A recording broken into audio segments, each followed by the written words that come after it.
Hello, you just received your EasyPulse POC from Precision Medical, and I'm sure you have a lot of questions about how to use your device.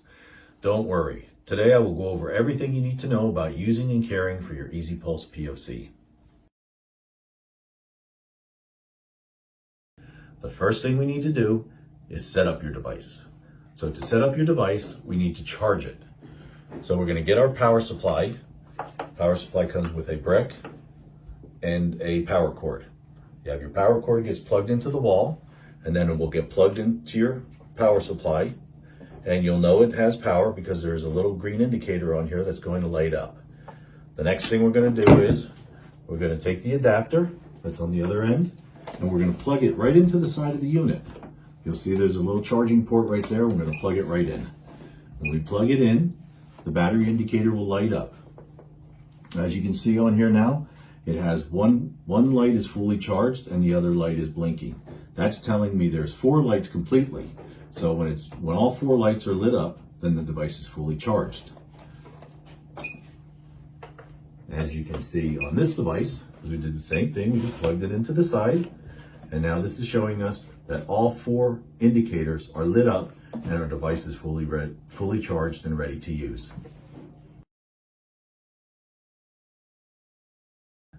Now that you have it set up and your device is fully charged, now we're going to talk about how to use your EasyPulse POC. You got to unplug your power supply, and you can put that away for now. You probably received the bag also with the unit. The bag has a flap, and on that flap you have a window and a mesh. That mesh is always in the back of the unit. So you just take the unit, you slide it into the bag, and you can flip over the flap. The flap will be forward, and you'll know it's ready to go because you have this big window that will show you where your all your buttons are.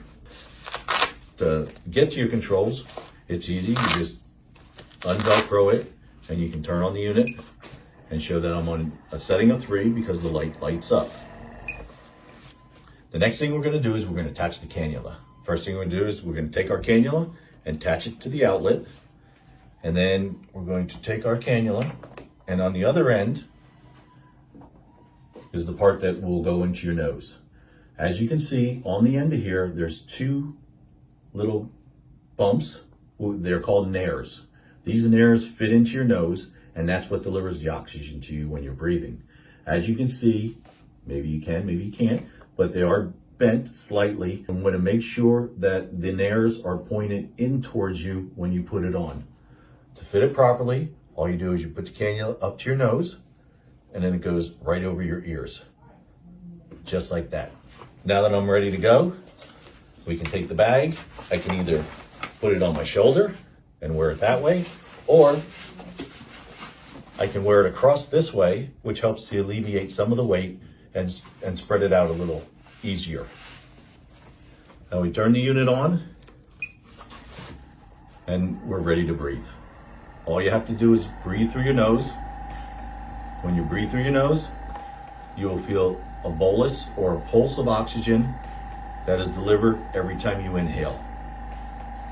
Now, what will happen when it doesn't sense a breath, the unit will alarm. There's a little light on the bottom of here. You'll see a little arrow, a little triangle with a little circle. That indicator will light up. First it's going to be yellow, and then it's going to turn red. It's going to be yellow, and it's going to beep. And then it's going to beep again. And then it's going to beep again. And then eventually it's going to turn red. And then it's going to beep and beep and beep, and it's going to drive you crazy. What is that telling you? That's telling you you need to breathe through your nose. It's telling you that it does not sense any inhalation because you're not breathing through your nose, you're breathing through your mouth. So as soon as you breathe through your nose, that indicator is going to go off, and the unit won't be yelling at you anymore to breathe through your nose.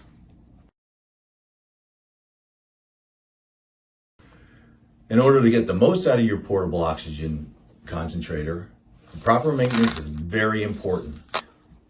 You want to make sure that your unit is always clean. You want to make sure the unit is always dry. You have vents that are on the bottom. You want to make sure that no dust or dirt gets in there, because eventually that will work its way into the unit and clog up the fans. You want to make sure that you wash your filter weekly with warm soapy water, and you want to make sure it's completely dry before you put it back into the unit. If it does get any smudge marks or anything on there and you want to wipe it off, just a little bit of alcohol and a napkin, paper towel, or sponge, and you can wipe it off to get rid of those scuff marks.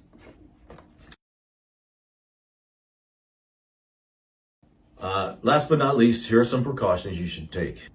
Here's one of the things you want to keep in mind. Do not leave the unit in the car when it's cold or when it's hot. It does not like extreme heat, and it does not like extreme cold. It does not work well below 35 degrees. It does not work well above 104 degrees. So you want to make sure that you don't leave it in the car overnight or out in the parking lot, especially on a hot summer day or a cold winter day. If something happens to your unit, lights are going to light up on the front panel. Could be a 1 and a 3, a 2 and a 4, a 3 and a 5. That tells us what is wrong with the unit and that there is a problem with the unit. If something does happen like that, you hear it beeping and the lights come on, you're going to want to call your home care provider and let them know that you're having a problem, and they'll be able to help you. And now you are ready to use your EasyPulse POC. If you have any further questions about living your life on oxygen therapy, visit our blog on precisionmedical.com.